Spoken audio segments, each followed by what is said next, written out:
Position grades continue with starting pitchers. 0 to 100 and trivia returns next. You are Locked On Cubs, your daily Chicago Cubs podcast. Part of the Locked On Podcast Network, your team every day.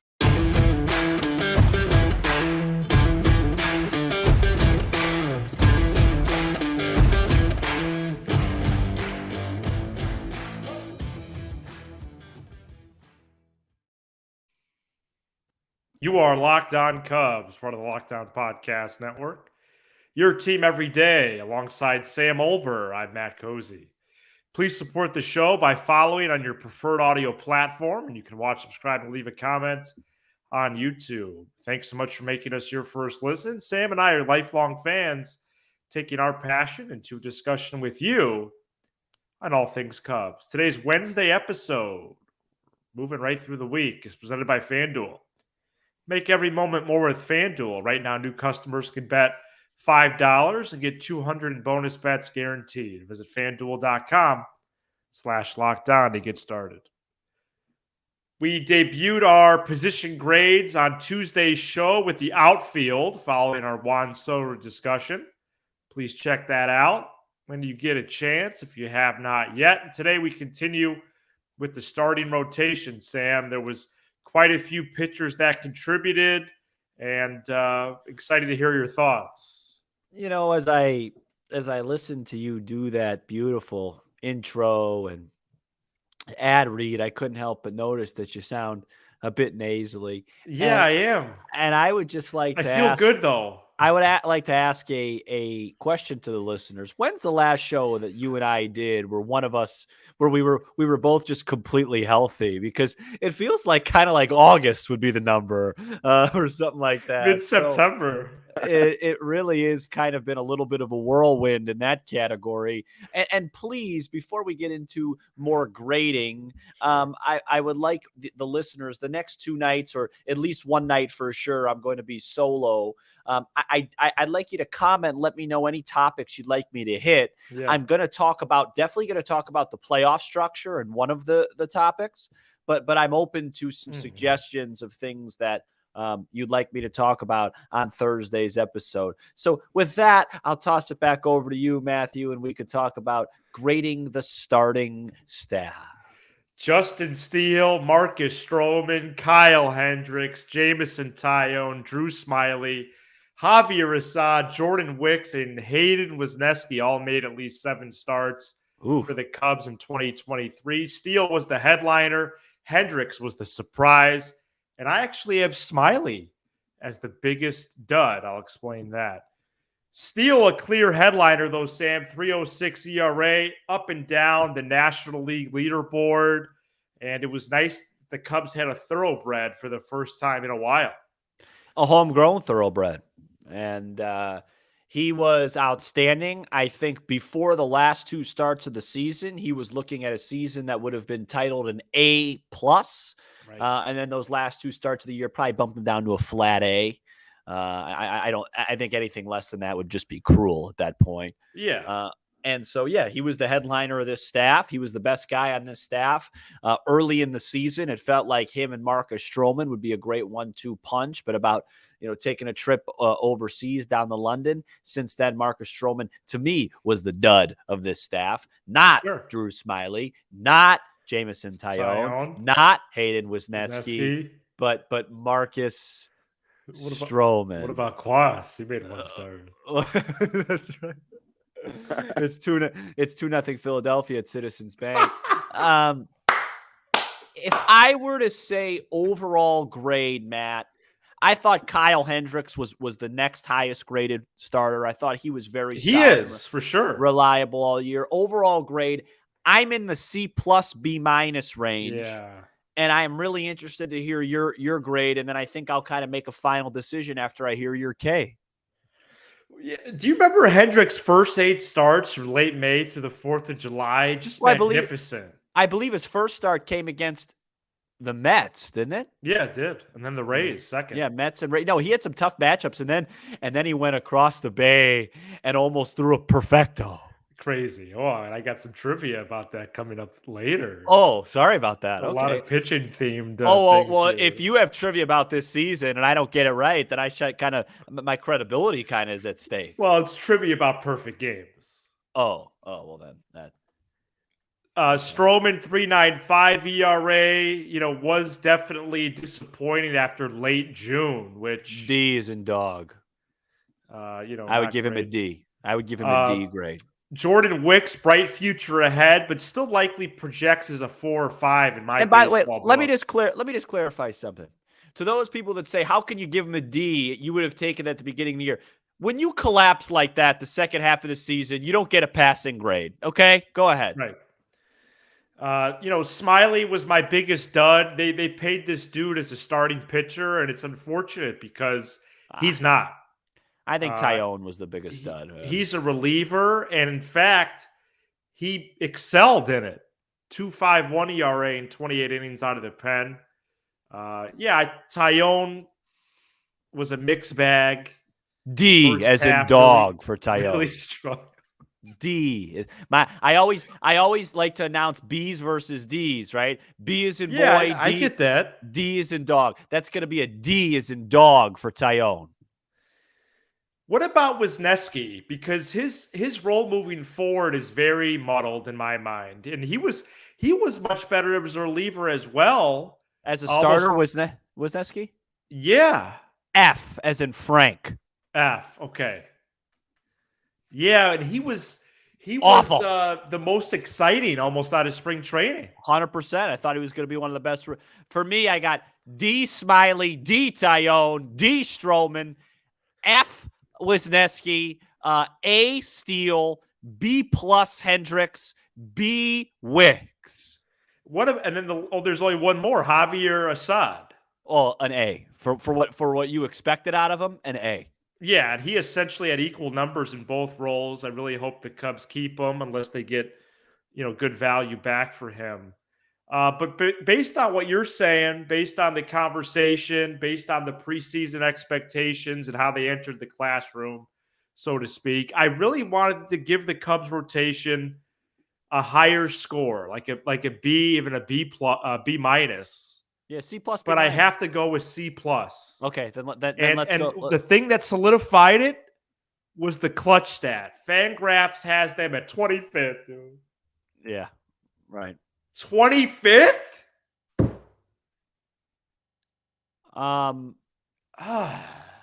Let's go with perform when it matters. Are we meatballs for saying that? Well, everybody considers us meatballs with everything we say. So what does it matter? Let's go dual C pluses. Yeah, I think so. I think C plus. I mean, and really that C plus is going to jump up to a B plus if you just add an arm that misses bats consistently. Right. And it is good to advance the ball like that. And I wouldn't mind them trading Stroman. Have I mentioned that? You have mentioned it. Okay. I'm going to get to his and Hendricks' future in 0 to 100. Okay.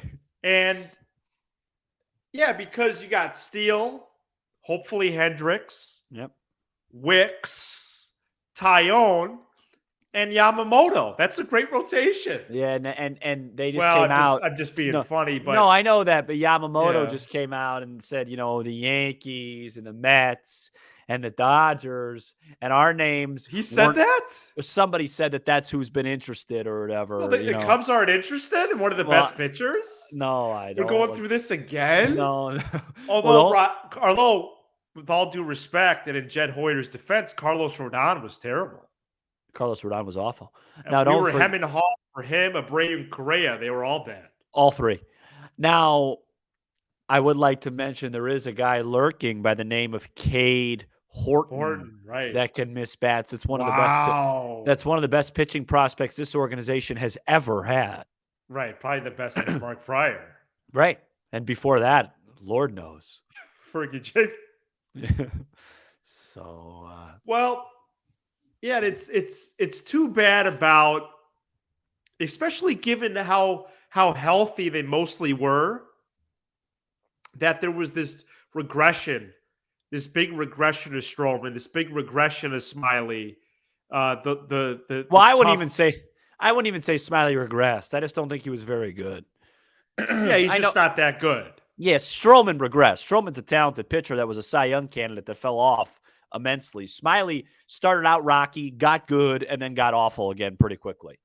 Okay. All right, well, let's talk about the futures of Hendricks Fergie and Jenkins, Strowman. Fergie Jenkins, by the way, not a Cubs prospect. He didn't come up with the Oh, well, where did he come up with? I don't remember. I think Philly or Texas or somebody like that. Well, you need to be like on a trivia show. No, I'm not. I just listen. Every time listen. Last week I said the Rangers and Twins were going to play in the NLCS or ALCS on accident. And you get we're Is that what you wanted though, or is that what you thought? No, I just said the wrong thing. Oh, okay. So I just I see what you mean. As a result. Oh. And so my point is you get fact check on this show. So I like to just make sure that I like to make sure we're not like Tim McCarver. Tim McCarver used to say a lot of false things. I mean, great announcer, of course, but sometimes he'd say something like, "Hey, and here's a Aramis Ramirez in 282 on the campaign," and then the thing would flash up his average, and it'd say 291. It's like you're off by 9 points. Like, why don't you just read it? What was he looking at? Yeah, exactly. Like you just kind of like ballpark it, or you know what I mean. So I just like to be factually correct on this program. For the first time since March, 0 to 100 returns. Stay tuned. Today's episode is brought to you by FanDuel. October baseball is back, and you can make your postseason debut with FanDuel, America's #1 sportsbook. Join FanDuel today. You'll get started with $200 in bonus bets guaranteed when you place your first $5 bet. Just visit FanDuel.com/lockedon to create your new account. Then you could get in on the action from the first pitch until the final out. Bet on everything from strikeouts to home runs to who will win the game.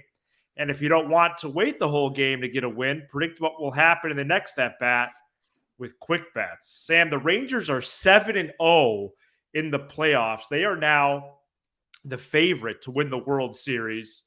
Phillies have been no slouch in the playoffs as well. A Rangers-Phillies World Series right now have the best odds, and I think it would be the best matchup at this stage. Yeah, it'd be the immovable force meets the whatever object. You know what I mean? Unstoppable force, immovable object thing. I mean, they're both red hot. So. Head on over to FanDuel.com/lockedon right now.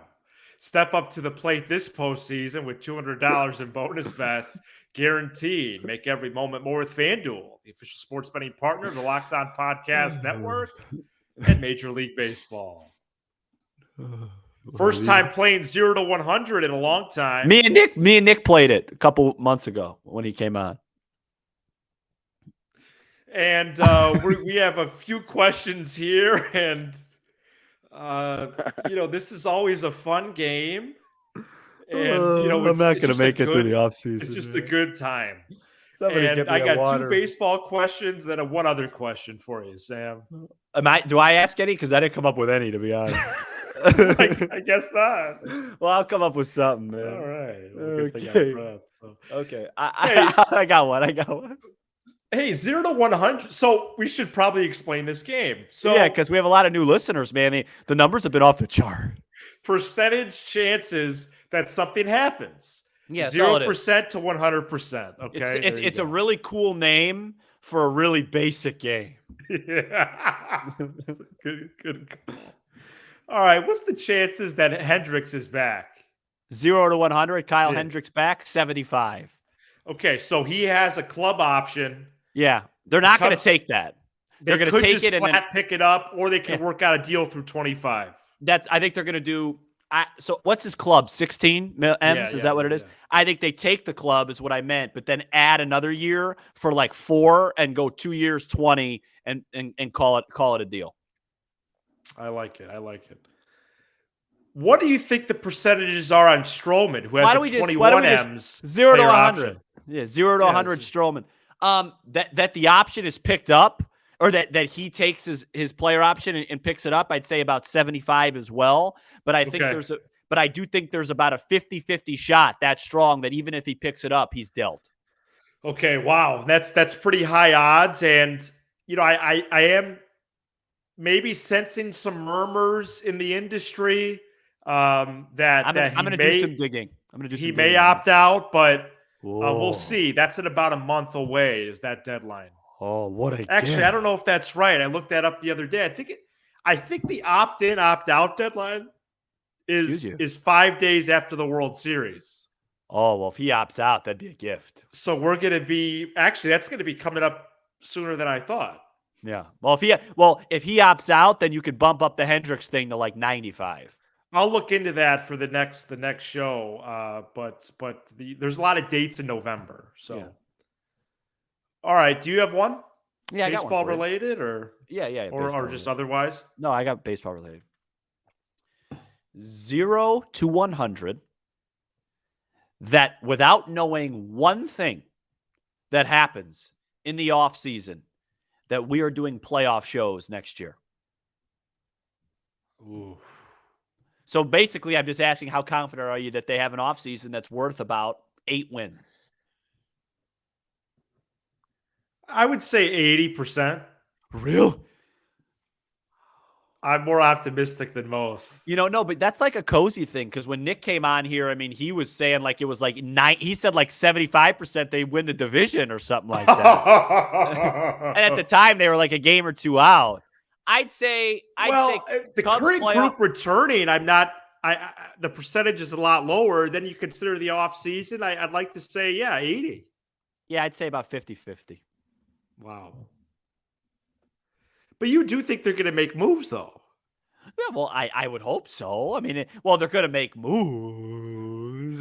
But If you they don't think they're going to make an impactful one? No, I do. I just think it's really hard to make the postseason, and I think the okay. Cardinals are going to be better. But if they make improvements, they should get in. Yeah, they should, but they should have made it this year. Okay. I should have a lot of things that I don't have. Like why I should have my water or my Gatorade right here, because I get thirsty during the show, and I didn't do it. You think the Cardinals are going to be better? Well, they can't be worse. Right. And that was like the worst outcome they could possibly have. I mean, they were one of the worst teams in the history of that beautiful organization. That's true. That's true. 2-0 Philly after 5. 0 to 100. You dressing up for Halloween ever again? Oh. Okay, so here is there a caveat in there? Yeah. I mean, yeah, if I have to go to a Halloween party, I'll throw on like a polo and jeans and say I'm so-and-so or whatever. Okay. But to really put on like a heavy costume again, yeah, it's very unlikely. But again, the Halloween things, like the party, I don't know, I'll stumble on one, I'm sure. Right. Does that count? Or are you just talking about like in general, like just walking around in a costume? Like that counts. Okay, because that's kind of creepy. Yeah. I'd say 50-50. Okay. How about you? I'd say like 15%. Yeah, you're not. So Are you at all like, what is your stance? Like, I'm a huge fan of getting trick-or-treaters. Like, I'm, one of the cons of living in an apartment complex is it's kind of tricky to do that. With your current situation, are you at all looking forward to that? Or is that kind of okay, you are. Good. Yeah. Being in a house for the first time. And I think we're going to get a heavy traffic. No, I think you are too. And I've already kind of like done some marketing around my place.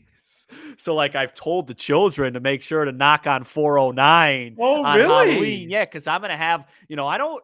That's nice of you. And I'm going with, like, some king-size stuff. Right. Well, just think about it. You have children that live in my building that aren't actually in a neighborhood, so their trick-or-treating's hard. Definitely. So you have to go king-size for that.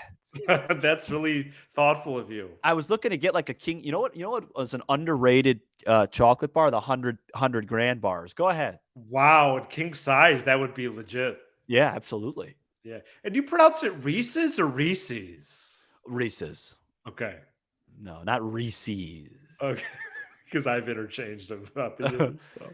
I've had trouble with the word presentation. Is it presentation or presentation? Oh, I've used presentation a lot recently. Yeah, I've used presentation too, and I really don't know the answer. Oh boy. All right. We've gone off the rails, folks. Coming up next, we get into some Cubs trivia. Stay tuned.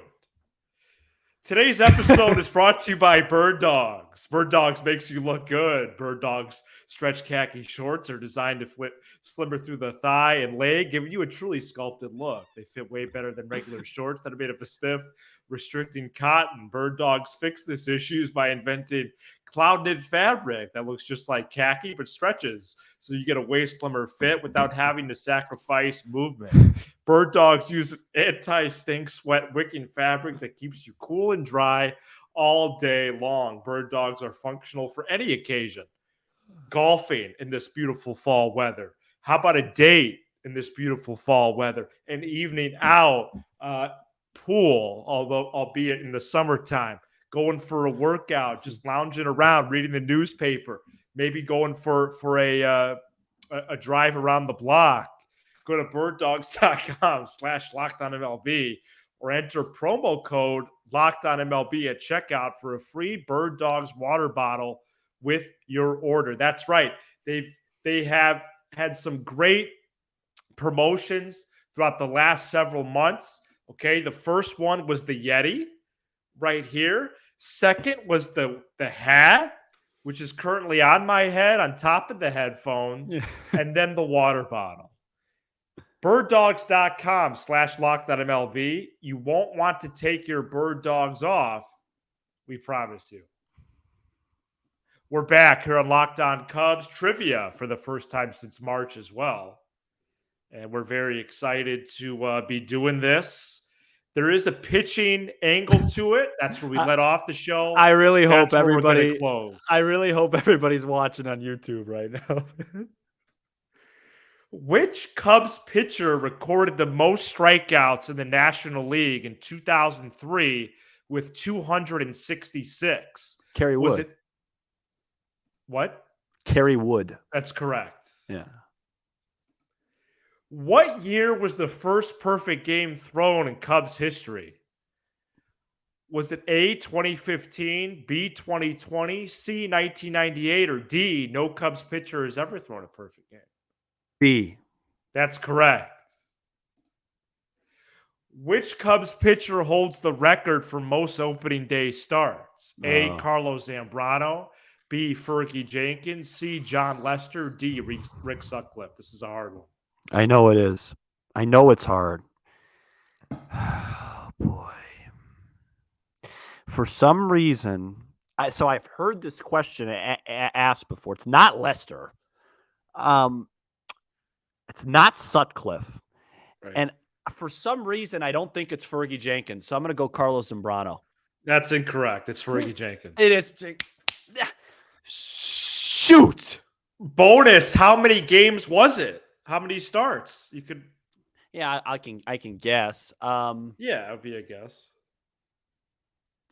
7. That's correct. Yeah. Okay, so some redemption there. No redemption. I overthought it. Fergie's the easy answer. So then, and then you got in my head when you said hard one. So I was like, I shouldn't say stuff like that. Because then I was like, oh no, it's not your fault. I should have got it right. And then I just thought, because I just remember Zambrano doing it a lot, but definitely he did 6 times. Yeah.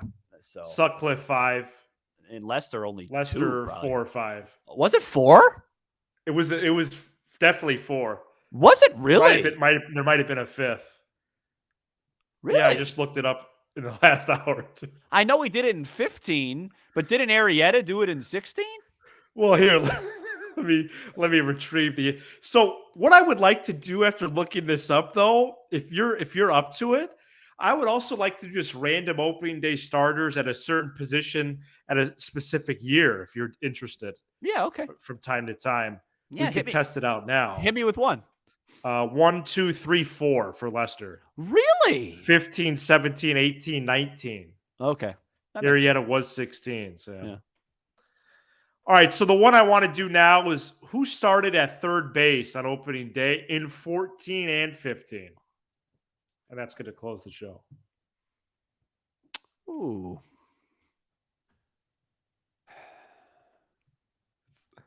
Was it Mike Olt? It was. Oh, it was? Okay. Yeah, it was. Very good. I was going to say Mike Olt or Tommy LaStella. All right, get your questions in the comment section for Sam. Really excited to hear your playoff Come on, thoughts, I knew it was Fergie. Why did I overdo that? Why? including the value of the regular season versus the approach to the postseason, given the new format in this day and age in baseball. I knew it was Thank you wood so before much. you even gave it joy. That's true. For checking out this edition of Locked On Cubs, you He give was us 20 to overpitched 30 that year by minutes, Baker. and we'll give you all things Cubs with a laugh or two Pryor. along the way. Be sure Go to to the hit bullpen. subscribe on YouTube and smash the like button for the algorithm. Shout out to the audio peeps on Apple, Spotify, Sirius XM, and more. He's Sam Olber. I'm Matt Cozy. This is Locked On Cubs.